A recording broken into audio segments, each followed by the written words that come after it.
You were in the meeting. You had the idea. You knew the answer.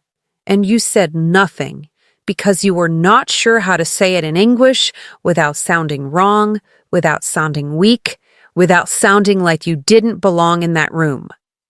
And then someone else said it, in simpler words than you would have used, and they got the credit. That is not a language problem.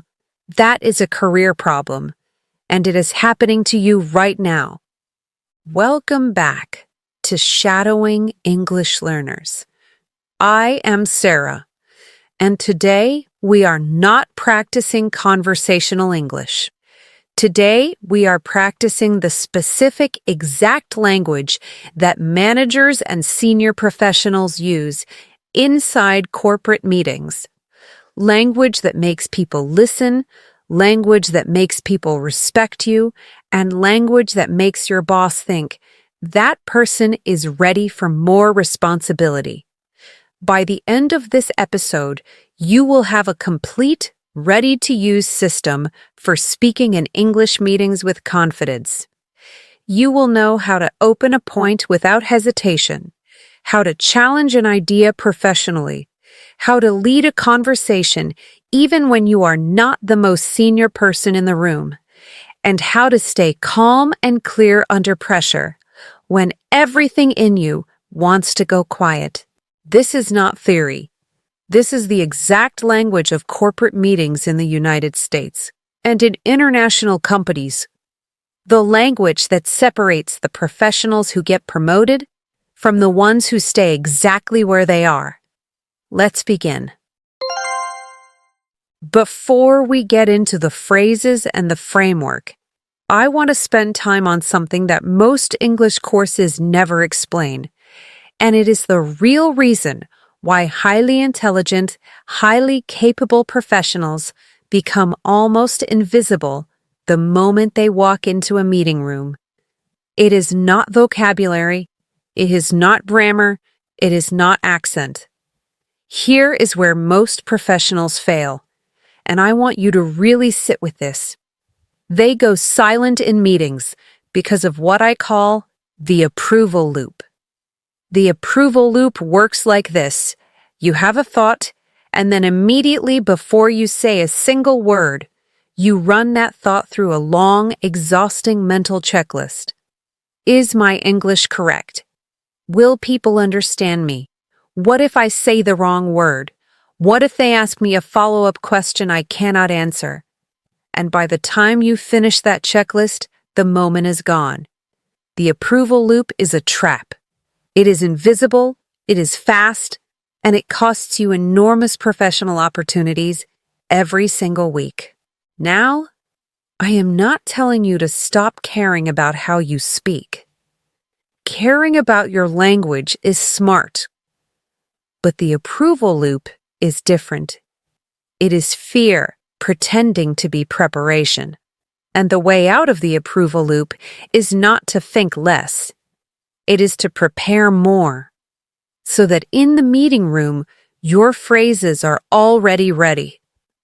You don't have to build them from scratch under pressure. They are already in your mouth. That is exactly what we are going to build today. Let me show you something powerful. Think about the last meeting you attended where you went quiet. And ask yourself this. Was the idea you kept inside truly worse than what other people said? In most cases, the answer is no. The idea was fine. Maybe it was better than what was said. What was missing was not the idea. It was the sentence that would carry it. Today, we build those sentences, and once you have them, the approval loop loses its power over you. Every time a strong professional speaks in a meeting, they are doing three things, whether they realize it or not. They are signaling their intention, supporting their point, and steering the conversation toward a result. I call this the signal, support, steer framework. And once you understand it, You will never hear a meeting the same way again. Let me walk you through each part carefully. Not just what to say, but why it works. Signal. Signaling means you announce that you are about to speak, and you do it in a way that creates space for people to listen before you have said anything important yet. This sounds simple, but it is one of the most underused skills in meeting communication. When most non-native professionals want to speak in a meeting, they do one of two things. They either wait so long for a pause that the conversation has already moved on, or they jump in too quickly, mid-sentence, which feels uncomfortable and sometimes rude in American corporate culture. The signal phrase solves both problems. It creates a natural moment of entry, and it frames your contribution before you make it, so people know immediately whether you are adding to what was said, questioning it, or introducing something new. Here are the core signal phrases. Listen to how each one creates a slightly different expectation in the listener's mind. I want to add something to what was just said. Can I bring up a point here? I have been thinking about this, and I want to share a different angle. Before we move on, can I push back on something for a moment? Now, this is important. Notice that each of those phrases does something specific. The first one, I want to add something to what was just said, tells everyone you are building on the conversation, not starting over. The third one, I have been thinking about this and I want to share a different angle, tells people you have done real thinking and that what you are about to say is considered, not reactive. And the fourth one, before we move on, can I push back on something, is particularly strong. It stops the meeting, it creates a beat of silence, and it signals that you are someone who is engaged, alert, and confident enough to stop a room. Let's practice. I am going to say each phrase naturally, then slowly, then with a pause, and then naturally again. Follow along with me out loud. Do not just listen. Say the words. Before we move on, can I push back on something for a moment?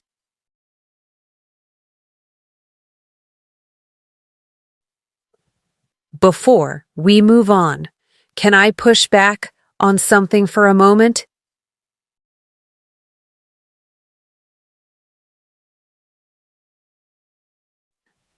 Before we move on, can I push back on something for a moment?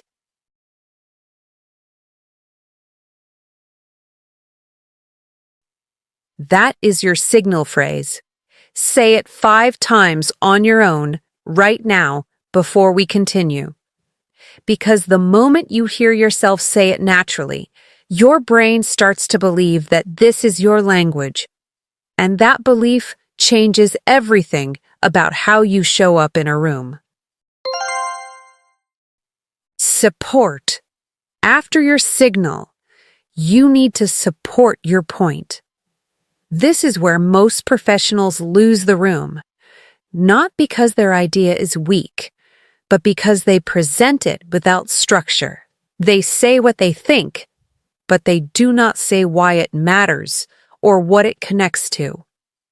And in a fast-moving corporate meeting, a point without structure disappears. It lands, and it is gone. Strong professionals always give their point 3 things: a position, a reason, and a connection. The position is what you think. The reason is why. And the connection shows how it relates to the decision or problem the meeting is actually trying to solve. Here is what this sounds like in real meeting English. My position is that we need more time before we commit to this plan. The reason is that the data we have right now covers only 1 quarter, and that is not enough to make a reliable decision. If we move forward without a stronger data set, we risk having to reverse this decision in 3 months, which costs more than waiting now.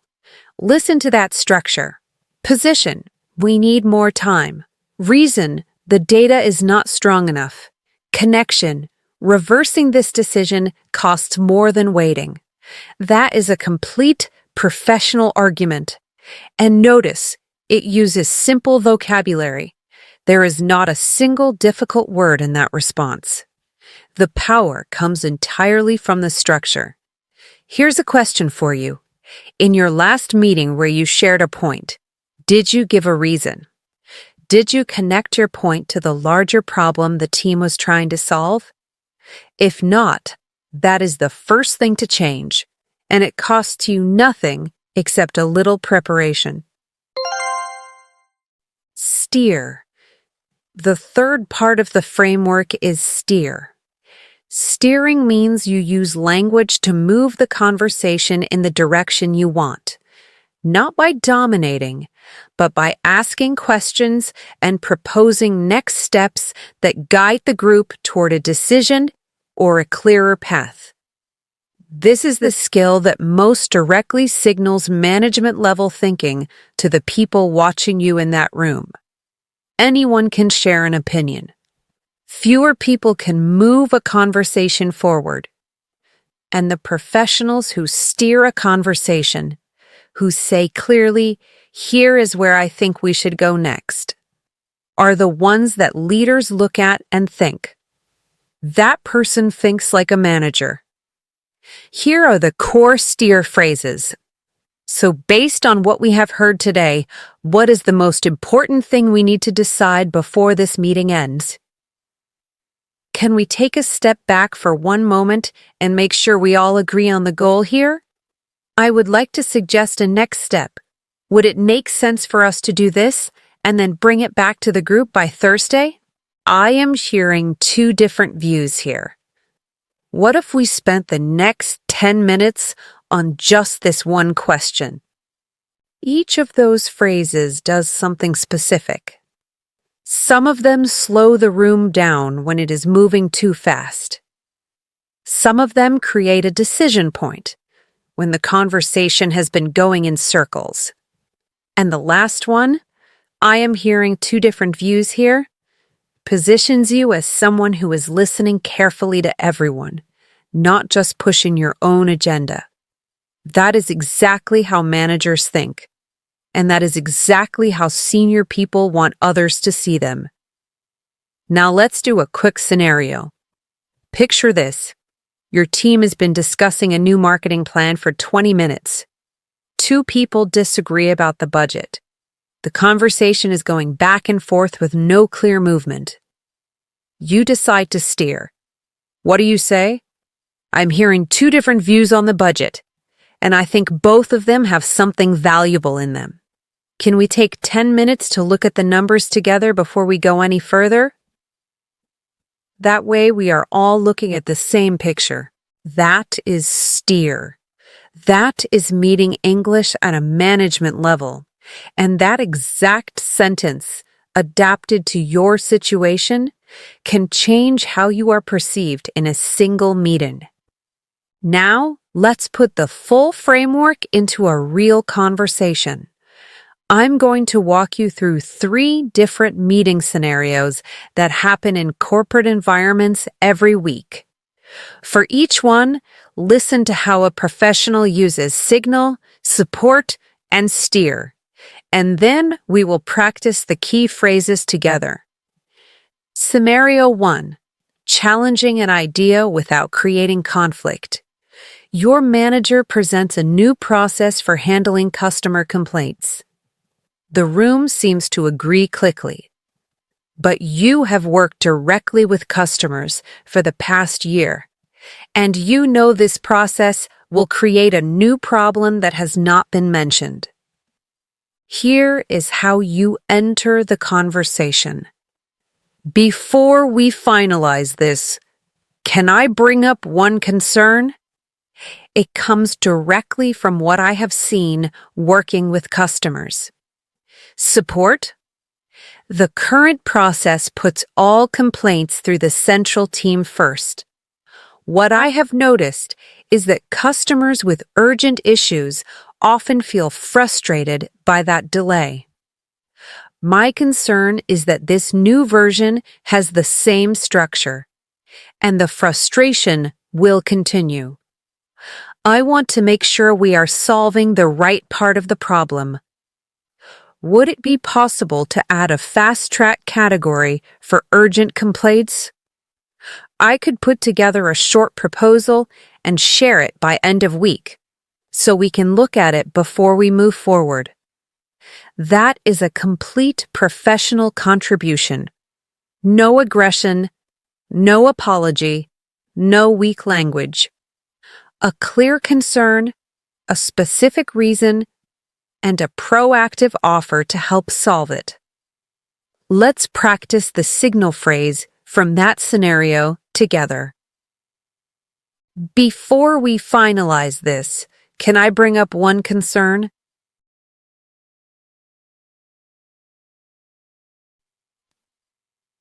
Before we finalize this, can I bring up one concern?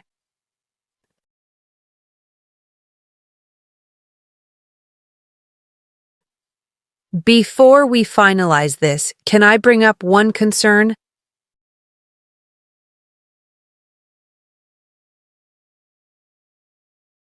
Scenario 2. Presenting your own idea in a meeting. Your team is looking for ways to reduce the time it takes to onboard new clients. You have been testing a small change to the process on your own, and it has already saved time in 3 recent cases. You want to share it. Here is how you do it. I have been thinking about this challenge a lot, and I want to share something I have been testing on my end. It might be useful for the larger team. Over the past month, I changed the order in which we send documents to new clients. Welcome materials first, contracts second. The response time from clients improved significantly in 3 out of 3 cases. The reason is that clients feel more comfortable with the process before they see legal documents. It is a small change, but the result has been faster onboarding and fewer follow-up questions. I am happy to document exactly what I changed and share it with the team. If we want, I can put together a 1-page summary, and we can discuss whether it makes sense to test it more broadly. That sequence is confident, specific, and collaborative. Notice the end. Does that sound useful? That is a small but powerful phrase. It invites the room to respond positively without pressuring anyone. And it shows that you are not pushing your idea. You are offering it. Here's a question for you. Do you have one idea right now, something you have noticed at work, something you have tested, something you have been thinking about, that you have not shared in a meeting because you were not sure how to present it? If the answer is yes, write that idea down after this episode and write the signal phrase that will open it, because that idea deserves to be heard. And now you have the sentence to carry it. Scenario 3. Staying professional under pressure. You are in a budget review meeting. A senior colleague questions the timeline on your project, directly and in front of everyone. His tone is not friendly. He suggests the timeline is unrealistic and that it was not properly planned. This is a high-pressure moment, and this is exactly where the approval loop can destroy you. Here is how a confident professional responds. That is a fair question, and I want to answer it directly. The timeline accounts for 3 key dependencies: the vendor contract, the legal review, and the internal sign-off process. Each of those has a documented lead time that I incorporated when building the schedule. I am happy to walk through that in detail if it would be helpful. But the short answer is the timeline is tight, and it was designed to be tight because the project has a hard external deadline. Listen to that response. It does not go defensive. It does not apologize. It does not get emotional. It acknowledges the question. That is a fair question. And then it answers it with specific, factual information. And it ends with an offer to go deeper. That response builds respect, even from someone who challenged you. Let's practice the opening of that response together. That is a fair question, and I want to answer it directly.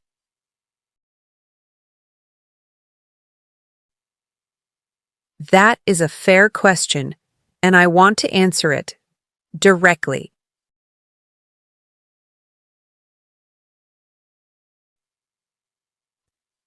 That is a fair question, and I want to answer it directly. That phrase, I want to answer it directly, is one of the most powerful things you can say in a professional setting when you are under pressure.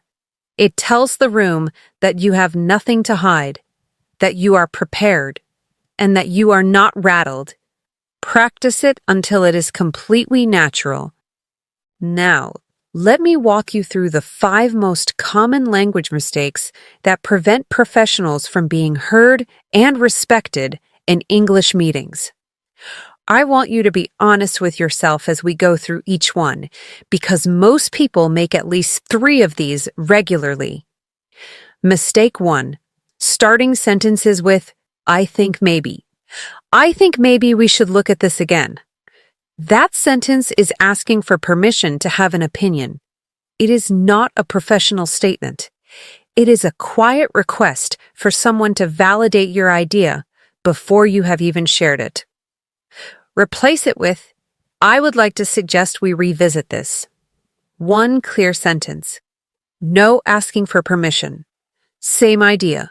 Completely different impression. Mistake 2. Over-explaining to avoid pushback. This happens when a professional is nervous. They share an idea, then immediately start defending it before anyone has said anything. I know this might not work for everyone, and I understand if the budget is an issue. And of course, there are other ways to look at this, but by the time you finish that sentence, your idea is buried under all the caveats you added to protect yourself. State your point, then stop. Let people respond before you start managing their reaction. Mistake 3. Saying sorry as a filler word. Sorry, can I just add something? That sorry is not an apology. It is a habit. And it is a habit that signals to everyone in the room that you feel like your contribution is an interruption. You are not an interruption. You are a member of that team. Replace the sorry completely. Can I add something here? Is just as polite, and it sounds completely different in terms of the confidence it carries. Mistake 4. Using the word just to shrink your contribution. I just wanted to mention. I just thought this might be useful. The word just is one of the most damaging small words in professional English because it miniaturizes everything it touches. It tells the listener, before they have heard your point, that this is a small, minor, maybe unimportant thing. Remove just from your professional vocabulary, not from your personal life, from the room where decisions are made. Here is your practice moment. Take one of the last things you said in a meeting, or would have said if you had spoken. Say it to yourself now. Count how many times you use just, maybe, sorry, or I think maybe. Each one of those words is a small leak in your professional presence, and they are all easy to remove once you can hear them. Mistake 5, staying silent after a misunderstanding. This is the most career-damaging mistake on this list. It happens when someone misunderstands your point or summarizes it incorrectly, and you say nothing because correcting someone in a meeting feels uncomfortable or aggressive. It is neither. It is necessary, and there is a professional, calm way to do it. I want to make sure my point came across clearly. What I was suggesting was actually slightly different. Let me say it again more directly. That phrase corrects the misunderstanding without blaming the other person for misunderstanding. It puts the responsibility on you, which is generous and professional, and it gives you a second chance to land your point cleanly. Now, I want to give you a set of phrases for the high visibility moments. The moments where senior people are watching, where decisions are being made, and where the words you choose will follow you in that person's mind long after the meeting is over. These phrases are not complicated, but they are used almost exclusively by people who are perceived as management-level thinkers. And when you use them, people notice. For opening a meeting or a presentation. Thank you for the time today. I want to make this conversation as useful as possible, so I have organized my thoughts into 3 areas, and I will leave time at the end for questions. That opening does 3 things. It respects the group's time. It shows that you prepared, and it tells the room that you are going to lead the structure, which immediately positions you as someone in control of the space. For challenging data or conclusions, I want to make sure I understand this correctly before I respond. Can you walk me through how this number was calculated? This phrase is particularly powerful. It is not aggressive. It is not a challenge in an emotional sense. It is a professional request for clarity. And the answer it generates almost always gives you something useful. Either it confirms the number is correct, or it reveals an assumption that the group needs to examine more carefully.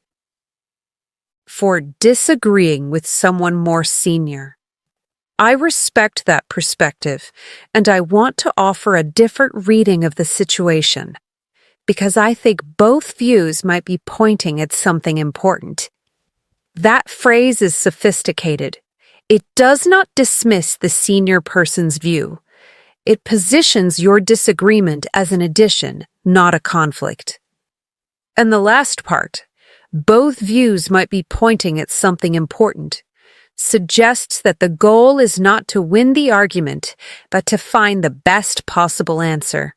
That is management-level thinking, and people at the top of organizations are always watching for it. For making a recommendation that will be remembered. Based on everything we have discussed today, my recommendation is this, and I want to state it simply so it is easy to evaluate. The phrase, "I want to state it simply so it is easy to evaluate," is a quiet signal of confidence. It tells the room that you are not hiding behind complexity. You are comfortable putting your recommendation out clearly and letting people examine it. That is a rare quality, and it is noticed. For ending a meeting with impact, I want to close with this. The decision we make today sets the direction for the next quarter. I think we are close to agreement. What would it take to get us there before we leave this room? That closing question puts gentle but real pressure on the group to make a decision rather than defer. It shows that you value action over endless discussion. And it ends the meeting, or tries to, with something concrete. That is the kind of meeting behavior that gets people promoted. Let's practice one of these together. I respect that perspective, and I want to offer a different reading of the situation.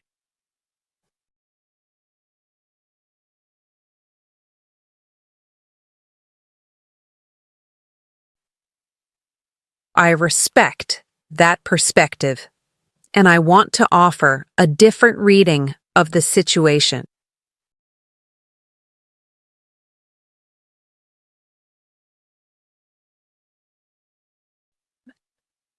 I respect that perspective, and I want to offer a different reading of the situation.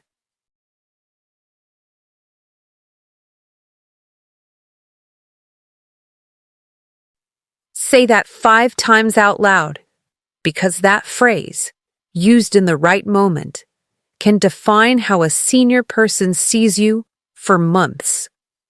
It is calm, it is confident, and it is exactly how the most respected professionals in any company speak when they disagree. Let me show you one final complete meeting moment, from the opening signal to the close, so that you can see how every piece of what we practiced today fits together naturally. The situation?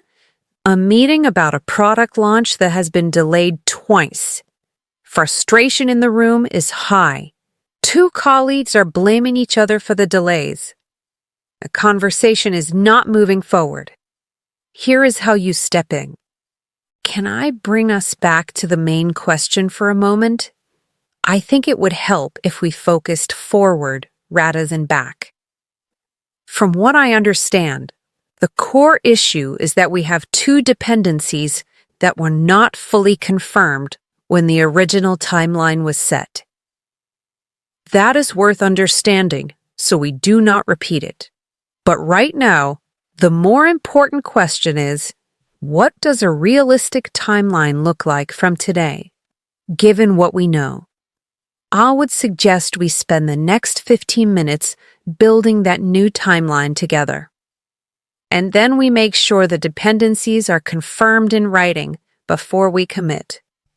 That is a complete professional intervention in a difficult meeting. You redirected the conversation without blaming anyone. You named the real problem, the unconfirmed dependencies, without making anyone wrong. You proposed the concrete next step, and you asked the group's permission before moving into it, which shows respect for the room. That is signal, support, steer. That is meeting English at a management level. And every piece of it, every single phrase, came from what we practiced today. The question now is not whether you have these tools. You do. The question is whether you will use them. Here is your challenge. Do this before your next meeting, any meeting. It takes 10 minutes and it will change how you show up in that room. First, think of one point you want to make in that meeting, just one. Write it down in one sentence, not a paragraph, one sentence. That is your position. Second, write one reason behind that position. Why does it matter? Why now? Why to this group? One sentence. Third, write the signal phrase you will use to enter the conversation. Choose one from everything we practiced today. Write it down.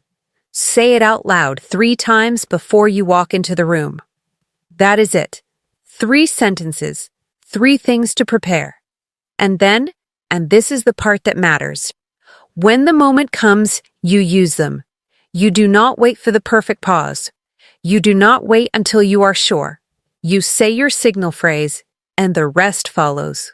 The professionals who grow quickly in their careers are not always the most technically skilled people in the room.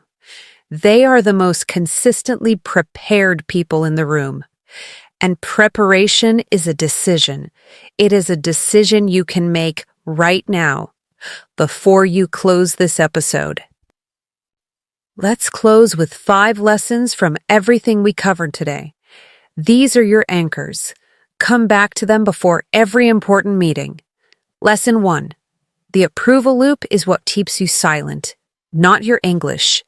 Break it by preparing your phrases before you walk in. The moment your sentences are ready, fear loses its grip. Lesson 2. Every strong meeting contribution has 3 parts: signal, support, and steer. Signal creates space for you to speak. Support gives your point structure and reason. Steer moves the conversation toward a result. Lesson 3. Remove the small words that shrink your presence. Just, maybe, sorry, and I think maybe. These words cost you nothing to remove, and removing them changes how every person in that room hears you. Lesson 4. When you disagree, especially with someone senior, use language that shows you heard them before you offer your own view. I respect that perspective, and I want to offer a different reading. That structure is not weakness. It is the highest form of professional confidence. Lesson 5. The most respected person in any meeting is not always the person with the most experience or the most power. It is the person who makes the conversation clearer, moves it forward, and makes sure everyone leaves knowing what happens next. That person can be you in the next meeting you walk into. Signal, support, steer. Prepare your phrase before you enter the room, and speak. If you worked through this episode with focus, if you wrote your 3 sentences, chose your signal phrase, and decided which meeting you'll use it in, you are already thinking differently than you were an hour ago. Not because your English changed, because your approach to the room changed. And that is the real shift. In the next episode, we're going deeper into something that changes careers very fast: negotiation English. How do you ask for more without sounding aggressive? How do you push back on a decision that affects you directly? How do you walk into a salary conversation, a deadline conversation, or a difficult client meeting and walk out having moved things in your direction? We're going to break down the exact language, the exact structure, and the exact phrases for every one of those moments, with the same level of detail and practice we use today. If that conversation matters to you, and if you are serious about where your career is going in the next 2 years, make sure you are there for it. I am Sarah. Thank you for being here. Now go prepare your phrase. Your next meeting is waiting.